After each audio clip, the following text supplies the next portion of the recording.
We're check. We're on. Yeah. Let's go. Alrighty, brother. Nau mai, haere mai, ki tēnei kaupapa or planting seeds. That's the name of my podcast. Oh, let's go. Yeah, I don't know if I even told you that, but yeah, this is the Planting Seeds podcast. Then you're definitely one of those people who I was keen to get on this kaupapa because, you know, we share similar whakaaro in many ways. And I think what you're doing out there, not just for the whole world, like, but also just for us as Māori.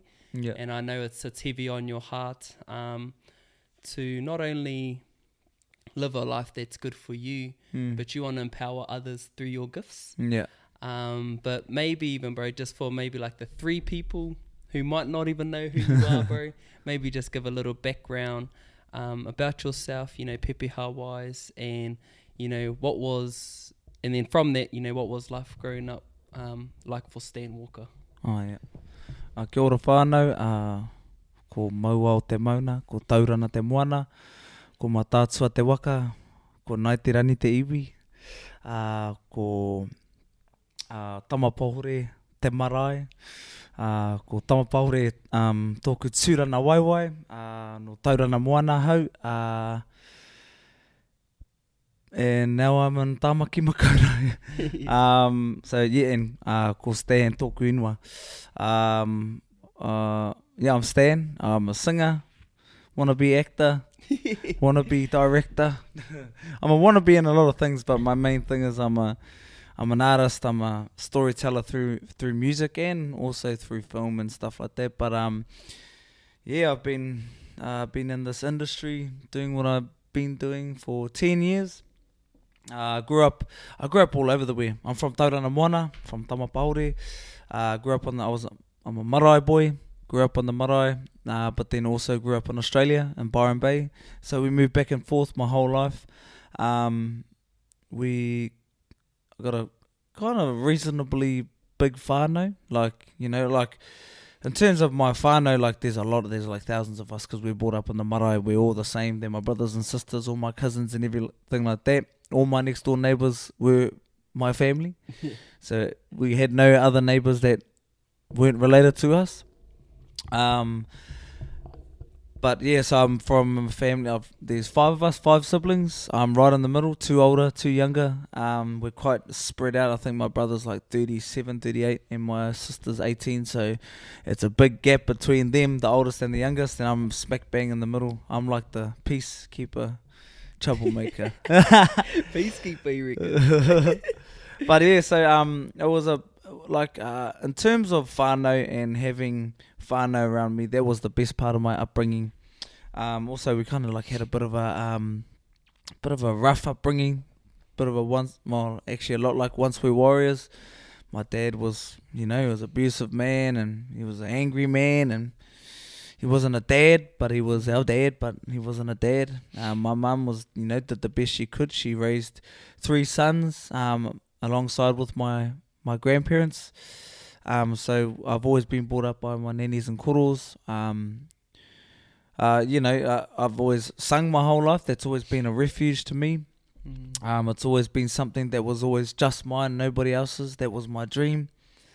And so that was always something that I escaped to. Yeah. Brought up around a lot of singers, like my whole whānau are singers. But yeah, we just kind of had a bit of a rough upbringing. You know, a lot of alcoholism, drugs, abuse. You know, physical abuse, mental abuse, verbal abuse, and sexual abuse. Everything. We kind of just went through it all. Our whole whānau, not just me. And you know, everyone has a story. Everyone in my family has a story, but it's quite similar. We've all been through similar things. It's not been easy to grow up with my family. There wasn't a lot of love growing up. There was a lot of anger and unforgiveness. Me towards my mother and father, especially my father. The people I loved the most was my grandparents. My oldest brother was my dad. He was our protector. But he still used to give me hidings. He used to take it out all on me. And yeah, like kind of life got on and My mum and dad had changed their lives. They had found God, and that was, you know, for them. But for us, it was just like, you know, like we were still going through it. It took a long time for my dad to learn how to to actually deal with his demons. You know, my mum and dad were in and out of jail, but when my dad decided to change, you know, we expect things to happen just like that. Yeah, exactly. Aren't you going to church? You're supposed to change like that. Yeah, yeah. But it took my dad a solid like 13 to 15 years Wow. to change, because his dad was worse to him than he was to us. He's just a byproduct of a byproduct. Yeah, of course. And so it took him about 15 years to become a dad, to not act out of anger and violence. And now he's the most incredible father I could ever have. Like, he's one of my best mates. He's a crack up. I'm a freshie.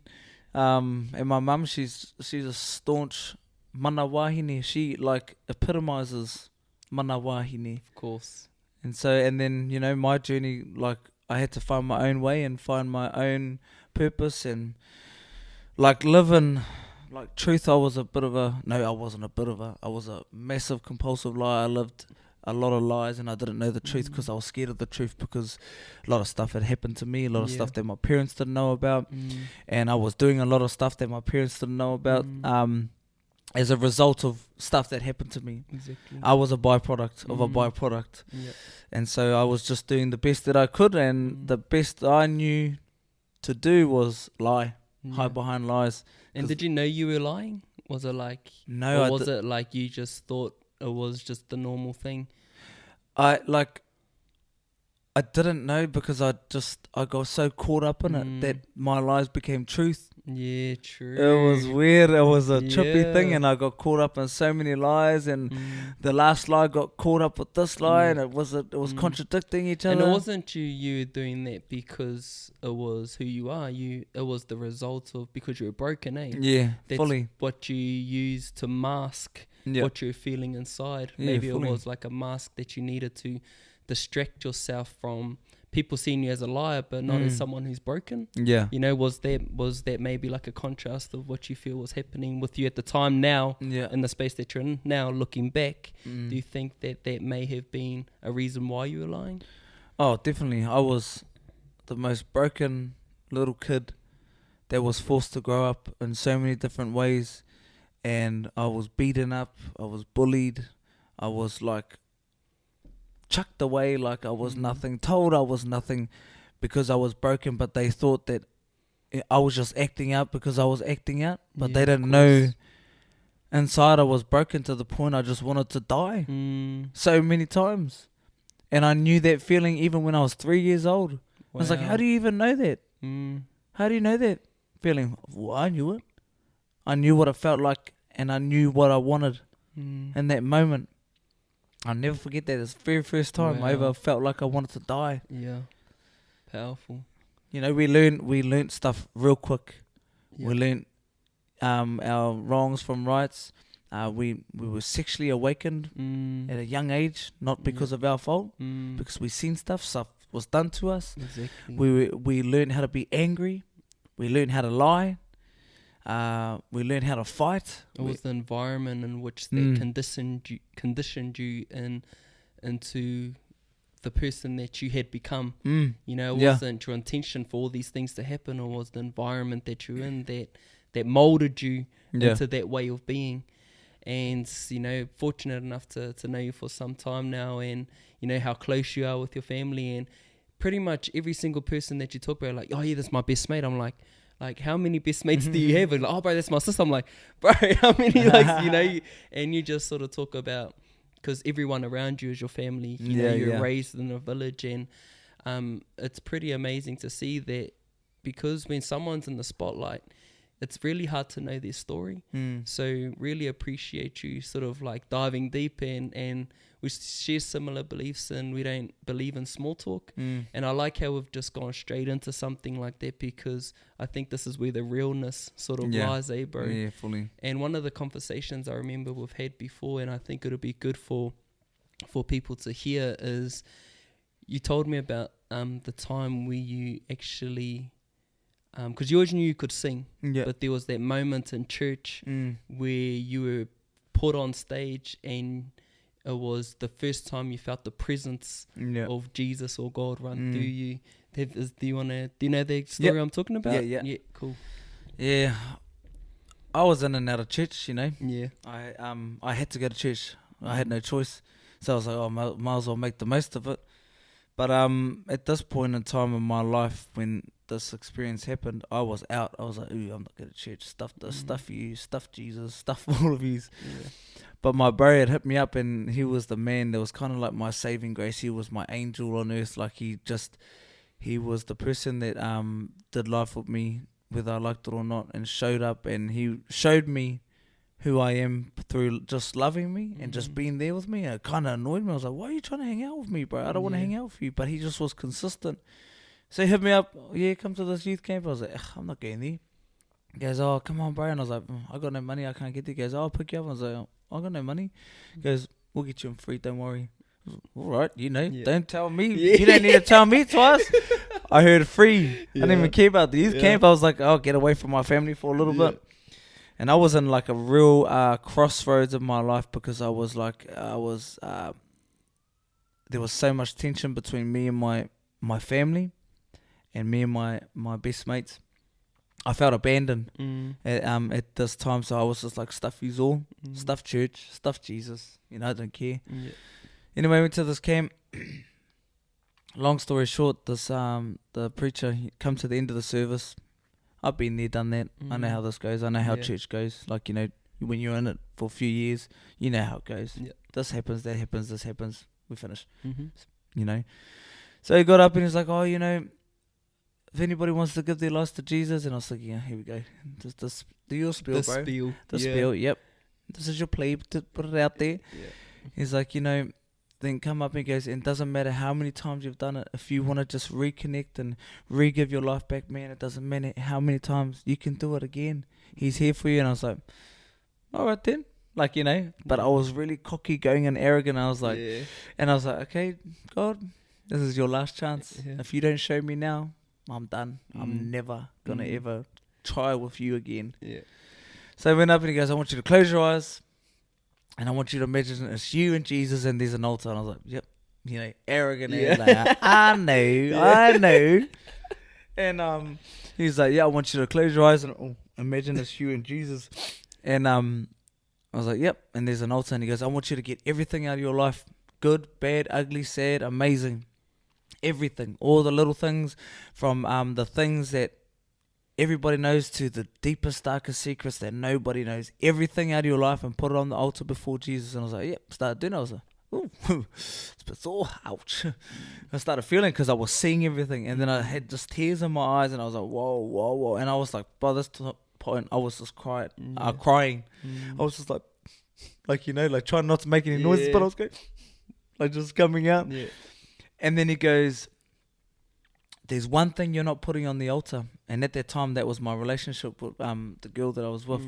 I was willing to choose her over everyone and everything. I was like, stuff my family, stuff my mates, I'm with you. And at that time, I didn't want to give her up. I was like, nah. And he goes, there's one thing that's holding you back, and you're not putting it on the altar. Put it on the altar. And when I put her on the altar, I felt like I emotionally, spiritually ripped out a rib, and it was so painful, and I dropped to my knees and I was crying, bro. Wow. And then he goes, if that wasn't enough, he goes, now I want you to jump on the altar. Wow. It was like the final straw. I had gotten everything. Now it's finally all of me, the rest of me. And I did it. And then it was like this sounds like a fake story, but this is actual real. I never believed in any of this stuff. Like, I just went because I had to, and, it was free. Anyway, it was like I blacked out. And then I opened up my eyes, and I saw a black stage with white lights. And I blinked, and then I was on the stage, and there was a band, and I was on the stage, and I was singing. And as I was singing, I heard this word, like these words so clearly, like it was like, on the movies, the God voice. But it wasn't like, it was a voice, but it was a voiceless voice. But it was a voice. I can't explain it. And he said, I've called you to woo my people back home to me. I've called you to sing my people back home to me. I've called you to sing my people back home to me, and they're going to get healed. I've called you to be a wooer of my people. And I was singing a worship song, a Christian song, and I just seen all my whānau just come, like hundreds of them coming, because there was a big crowd. It was a human, and they were just like seeping through the crowd, like they were walking through broken. And as I was singing, I was like doing a karana to them, like I was singing. And this is all in Australia, but it was my whānau. And then I blinked, and then I was on my marae, tamapahore. Oilers. So I was on the marae, and there was a band, and I was singing, but I saw all my whānau, but I saw all the like people groups within our whānau. There was the fatherless son, there was a single mother, there was the drug addict, there was the alcoholic, there was the abusers, there was the rapists, like everything, gang members, the lonely, every different person that I know that exists in my whānau. Yeah, for sure. And I was singing, and I heard again, I've called you to woo my people back home to me. I've called you to sing my people back home to me. And then they started bowing, and I was thinking, was that before me? And he goes, no, that's before me. I've called you to bring them back to me. And then I blinked one more time, and I saw a flash image of every single one of my family like surrendering, and I could see there were tears of joy, and their brokenness was fading away from them. And then I was just like, I opened up my eyes, and I was like, this all happened while I was on my knees crying when that fellow was going, altar, blah, blah, blah. Yeah. I was like, did that just happen? I was like, nah, that didn't just happen. I was buzzing out, bro. Yeah. And I went away, and I was like, whoa, that freaked me out. The next day came, I was up the front of the service. I was like, thank you, Jesus. Like, let's go. I was like, bye, you're the man.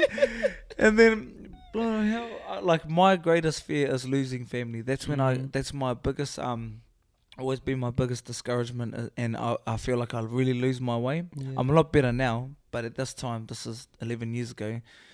I lost my way many times when I've lost family who died.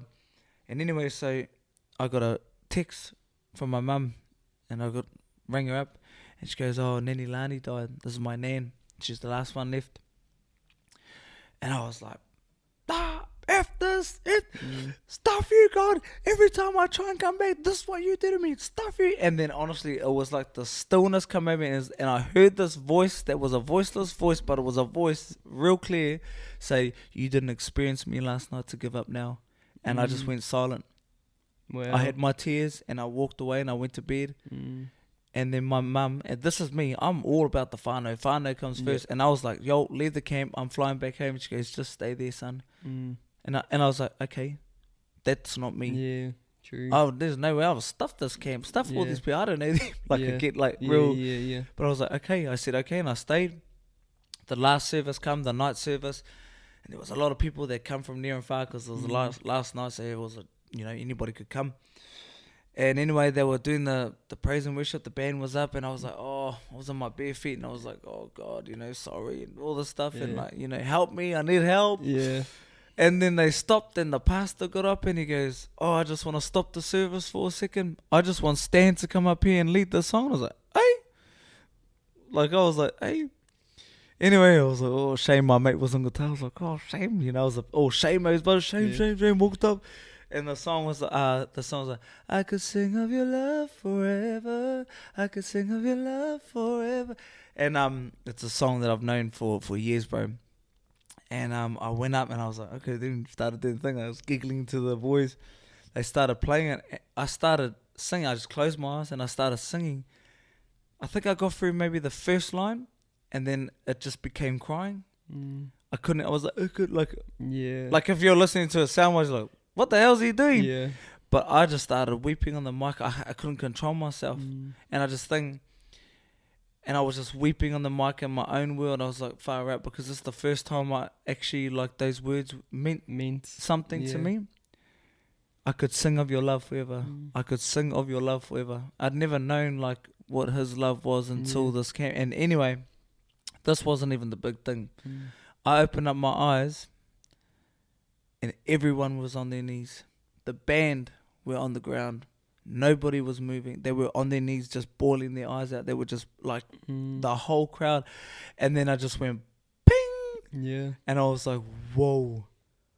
I'm standing on the stage, the same black stage with the same white lights, Yeah. with the same band on, and I'm singing to the same crowd that I saw that night when I had that little blackout, not knowing what it was. And I was just like, whoa, God, you are actually real. From this day forward, I'm never turning back. And honest to God, like, I have seen the rest of that come to fruition, and I've literally lived all of that and some, and I'm keep living it, and like my passion, my heart. And you know, this is all happening in Australia, and I was thinking, why am I having a vision of the marae? Yeah.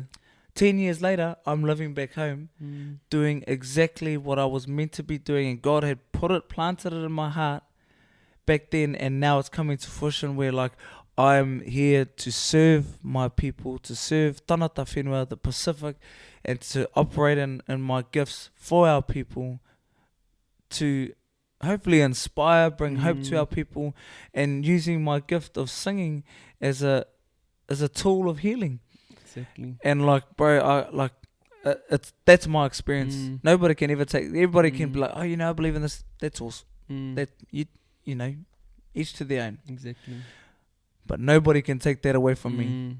Like, I'm crazy, but that stuff actual happened. Like, that actual happened. Yeah. And in this last 10 years, 11 years, I've actually tried to walk away from God because it's gotten too hard. Yeah. Life has gotten too hard. This industry has eaten me up and spat me out more times than I can count. My life, my own self, like, I've just gone into some bad places. I'm like, nah. But I can't turn away because I can't deny, even through those bad times, how God held me up and lifted me and saved me. Like, there's so many more experiences, but like, for me, that is my experience, and I'm like, man, I'm actually saved by His grace. Not saved by because I made a decision. That was all part of the plan. Everything leading up to now, today, to doing what I'm doing, where I'm at in my career, where I'm at in my head, where I'm at, like, with God. Like, it's a constant journey that I'm up and down with. I'm up and down. He's never up or down. He's just constant. Yeah. It's just me, you know, because I'm human and I'm an idiot sometimes. But man, honestly, bro, first time I heard this, I was just blown away. Just always the goosebumps, and just had the exact same feeling again. And just want to let you all know, Tefana, those who are listening, those who are watching, that although you may not have a similar belief in God or Christian, when I'm sitting next to this man and you see someone who is living in their truth, you can't help but share the same feeling of like, man, I'm so happy for you. You know, although I'm not down the road of Christian or grew up in that environment, I can feel what you're saying is the truth. And I think that's enough. You know, you're not out there, bro, you need to go and follow Jesus. You're following your calling and letting your gifts, for those who are willing to embark on that journey of finding the Lord, of getting a stronger connection with God. You're using your tool of singing, of your gifts, of your taonga, to create that passage, which is what we've spoken about. And, you know, just touching on what you said there last bit, where you've wanted to give up and things like that. You know, we just literally had that conversation about the more you receive, the more is required, You know, and that's just the never-ending journey, bro. It's so much easier to quit, right? It's so much easier to quit. But when you've experienced what you've experienced, or even in myself in certain circumstances where you've had a taste of living in your truth, of discovering what your purpose is, it's not a matter of quitting, it's a matter of having an obligation. You know, if you have that obligation to live out that purpose, and if it really is to not only give yourself enlightenment and fulfillment, but in that you also give other people their permission to also find whatever their purpose it is, whether it's through finding the Lord, whether it's you know, improving your health through my journey of veganism, or just having an open mind. But I think as soon as we all just take that first step, and just be open and draw from our experiences those amazing things, whether they highs or lows, that's really what's going to be beneficial for not now but also for our future.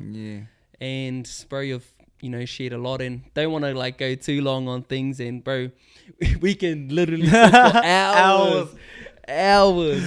Holy hiccup. But you know, how has, because you went through something pretty big in 2016, where you were sick, but if you can touch on that briefly, bro, like, you know, that is the extreme low of, you know, your physical health and well-being just could have went to the ultimate worst.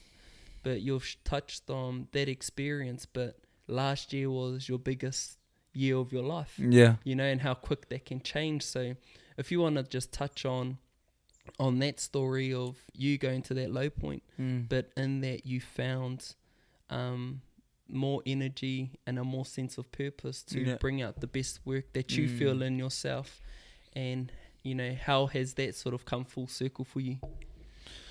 Yeah, it's a trippy thing, eh? Life is full of seasons. And sometimes we get caught up in seasons. And seasons, you know, can last years.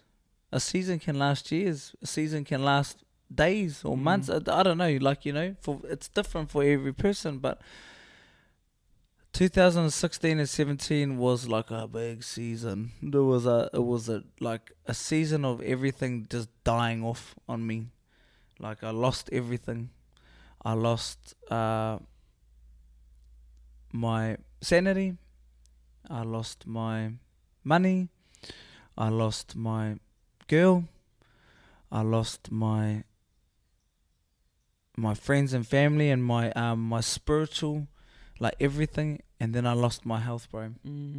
It kind of came down to the last bit where it was like, you know, I went through a lot of depression, ups and downs. I did a lot of stupid things, like things that, you know, I look back, I'm like, why the hell was I doing that? You know, knowing still what God has done for me. Yeah, I still went down that dark path because I'm human. exactly.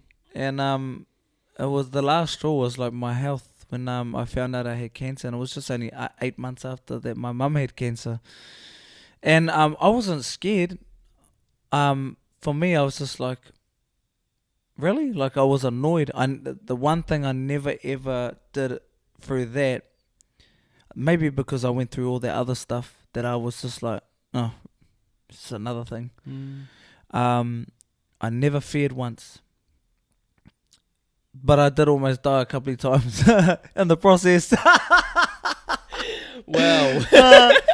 And I, like, the thing is, it just was like another thing that was just exhausting to me and was taking up my time. And I was just like, man, I was at a low point and I just kind of didn't have anything. Yeah. So I was just like, And like, if every other aspect of your life was great and then you got cancer, yeah, it would have been like, whoa, my world is finished. But because you've already experienced some bad things, you getting cancer was just like another day almost. Yeah. Hey. Like, honestly, my reaction, my mum rang up crying and she's like, you've got cancer. And I was like, oh, that's trippy. And then we just started cracking up. That was, honest to God, my response. And I would like something randomly go, oh, I've got cancer, like cancer. Yeah. Like, I would just trip out. I was like, whoa, I've got the cancer. Yeah.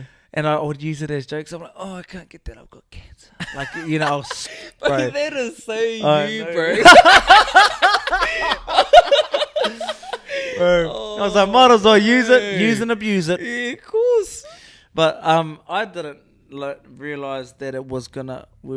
Me and my family, and anybody who watched this was gonna watch my whole journey, was going to embark on something that was life changing, not just for me and my family, but for anybody that needed to be educated in something like this, on somebody's real journey, because you don't really see a lot of people's journey. You don't see the journey, and the outcome is either they die or they are alive. Exactly. I couldn't even wipe my bum, bro. I had to use this finger on the left hand. I couldn't turn around because couldn't even use the one on the right. Nah, not on the right. I couldn't get there for some reason. Maybe it was just more on that side. But I finally just got the end, so I put toilet paper on the end of my finger. Dude, I was like picking. I was like, oh, I was like, fuck, man. I was like, I'm not gonna get my mum to come and wipe my bum. Hell no. But that was a hilarious experience. But it was painful. But like, just all the experiences, even when I was gonna die, bro. To be honest. I had this dumping syndrome, and my whole body was shutting down. My mind was so clear, and I watched the blood go out of my hands. I literally watched the blood go out of my hands.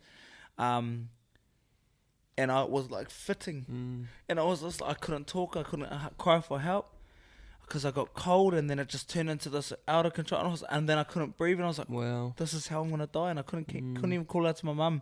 And I was like it wasn't coming out. And I had my phone on my chest, and I just saw my mum's number, and I just touched it. I was like this, bro, and I went down this, and I was like, help me. And she just came running in, and she just grabbed me. She's rubbing me, and she freaked out when she saw me because I was grey. I was like, she goes, I've never seen anybody like you, look like death. She goes, you were completely grey. Wow. And she just started rubbing me and praying for me, and then my dad walked in, and he doesn't swear ever, and he goes, ever now. And then I just heard this, and my mum goes, just pray, baby, just pray. And he goes, I can't. And the thing was, because my head was like this, I'm like so normal, but my body, and I was thinking, don't look at him, just breathe, just focus on your breathe, because mum goes, just breathe, son, just breathe, my baby, just breathe. And I was just like, just breathe. And I was like, if I look at him, I'm going to see his ugly face crying, and he's going to be the reason why I die. Because I'm going to lose my breath. So it's a weird thing when you're so conscious of everything that's happening, but your body is doing opposite. Your body's about to give up and go. And that was a scary, but like, again, a funny experience. Like, hindsight, at the time, it was not funny, but I was just thinking later, my dad would have been the reason why I died, and nobody would have known. They were like, oh, he had an attack. No. It's because he cries ugly, and he was crying in the corner. But like, that was one of them. And then I had something happen too. They were stretching my esophagus because I couldn't swallow anything. So they're stretching it, and in the middle of it, I heaved. I was under, but only under a local anesthetic, whatever. And the balloon that they go to stretch, it popped, and I didn't realize that it split, and there was a tear. And the same thing happened with my koko, who unfortunately died because of that same reason.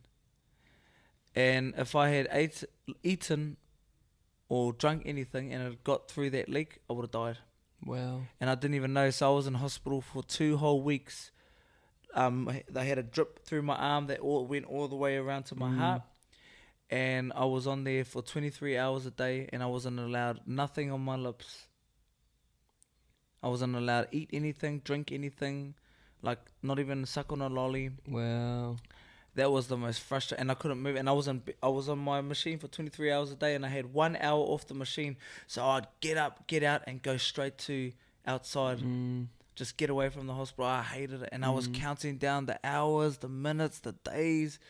That was just, it's so, I've just been hospitalized like that to save save your life. But my mind's like, what the hell? How did that happen? And then I had more complications. I went back and I thought I was, all good. Went away to try and record because I couldn't sing, so I wanted to try and sing again. Got back home. I went to go and do a gig. I was like, I'm all good. Trying to get back into gigging, bro. Couldn't even sing yet. I said, no, I'm all good. And then I was at my mate's house, and I was having it, like, I was like in so much pain, and I was trying to handle it. I was like, laughing for hours.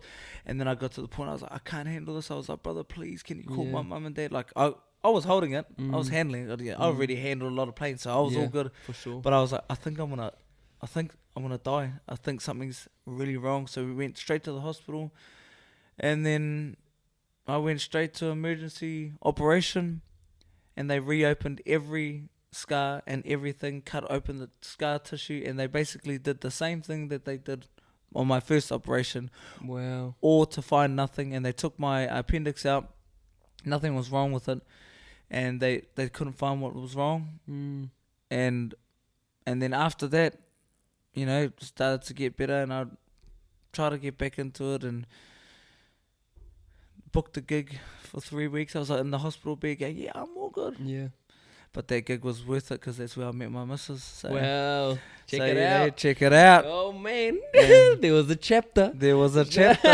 So it was all meant to be. But I hadn't sung a full song. Yeah. And the night of the gig, it showed up. Mm. I couldn't even sing at sound check. Anyway, came back and I thought, yeah, I'm getting better now. I'm good. Went into hospital again. They went to emergency operation, and this was 2 days before One Love, and I was like, no way. They're like, we need to take your gallbladder out. I was like, bro, I honestly just got ribs and a heart. You can't, like, I need... Need something. They're like, no, we need to take it out urgently. You've got gallstones, you've got gallbladder infection. And I was like, bro, I've got to be on stage in 2 days, and I've got 10 festivals. They're like, no. And I was like, you got to give me whatever you got to give me because I'm getting out of here. Got out of there. And like, but in pain, and I was on like a lot of painkillers for all those festivals to the point where I was a bit out of it. Like, I had no control over my voice sometimes, and so yeah, it was a whole ordeal. And you know, up to now, man, I've learned to what I can do, what I cannot do. Sometimes I push the limits. Yeah, you know, because I'm just used to doing that. You know, I switch into what I used to do, and I forget who I am now. Yeah. But for the most part, man, like I'm doing incredible. Like you know, my career's at its best. Like my gifts, my songs, my everything. Like the opportunities that I've been given is like and creating my creative process, and the level of creating I'm at now is at a whole nother level. Right. Without trying to be cocky, I'm actually really proud, and I'm blessed because I've got so much more to look forward to, and so much more to do in this world, that now I'm more motivated to actually do it rather than just sit there, coulda, shoulda, woulda. But now I'm taking control of everything, because I said when I got out of that bed, when I finally started getting, I was like, I'm not gonna let nobody tell me when I can, with who I can, and how I can. I'm not gonna do that no more. I'm not gonna compromise my vision and my goal and what God has given me to do for nobody. Exactly, bro. And so I feel like for the first time this last year and a half, I've been on the path I was always destined to be on for the first time ever. Yeah. And I'm loving it, bro. And honestly, bro, just being able to witness that journey, and you're right, especially with, you know, you either see people die from cancer or survive, but you having the humility and you being the real person that you are, you wanted to show that journey because no one even knew that you went through that, and you kept that undercover, but to reveal it and share that with everyone, you know, just really goes to show that you're the epitome of don't let anything hold you back. You've got so much resilience in you, and I know that's been instilled from you, within you from your family, your mama and your papa in particular. And, you know, for those people that are listening, I hope you're inspired from the brother's journey. And no, we're not twins, but this is a corridor that really has planted a seed for me. And I read something that went, with every adversity, there's a seed sown of equal advantage. So no matter what adversity you go in, there's a seed of an equivalent advantage within that. So if you can know that whatever adversity that you are going through, there's something great that's in it within that. Yeah. And if we can just endure that process and just continue to fight through it, there's something great just waiting. And I think we can't be impatient with that. Yeah. We can't say, sweet, I'm in pain for an hour or a week. That pain could last, well, in your case, for 2 years. Yeah. You know, and now you started your career 10 years ago, and only now you feel that it's at your best. Yeah. You know, and even from here, it could even be better. Yeah. So we can't, so what I'm taking from you, and I hope the people that are listening or watching, is that we just got to keep going. Yeah. And I draw so much inspiration from you, my brother, and having these types of conversation.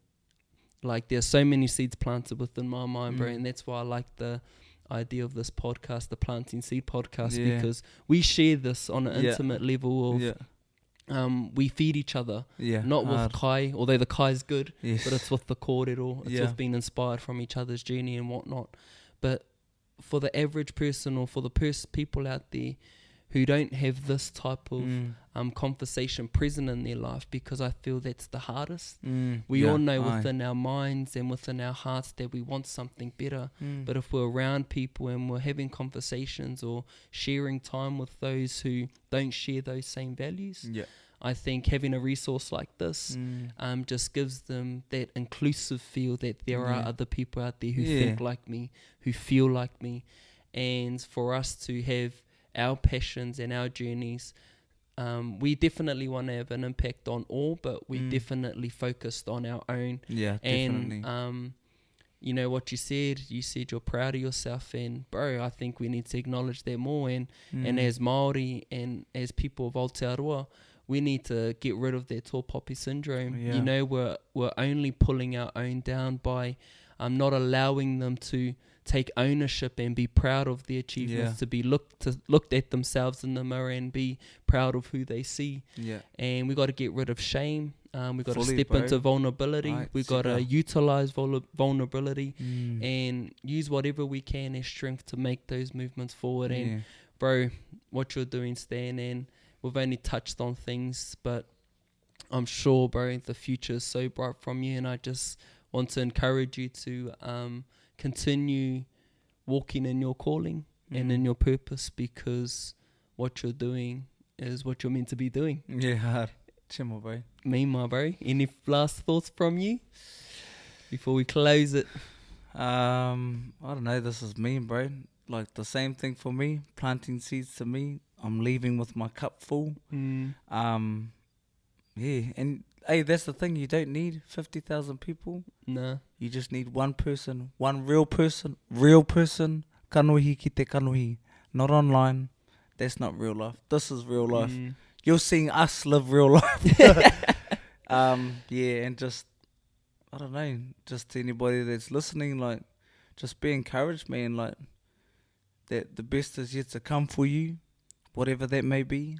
Don't dwell in the season that you're in. If it's a bad one, I don't know your situation or your story, but every season has to come to an end, and every season has lessons, and new season, there's new challenges. So learn from what you're in now so that you can take it into the next one, be stronger, get better, and keep moving.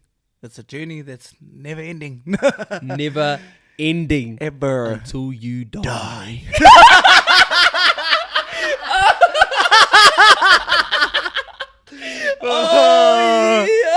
It's inevitable. Man, that's how we're gonna finish this thing, my bro. Ngā mihi nui ki a koe, my brother, and I love you heaps, my bro. My bro. Let's go. Boom. Let's go.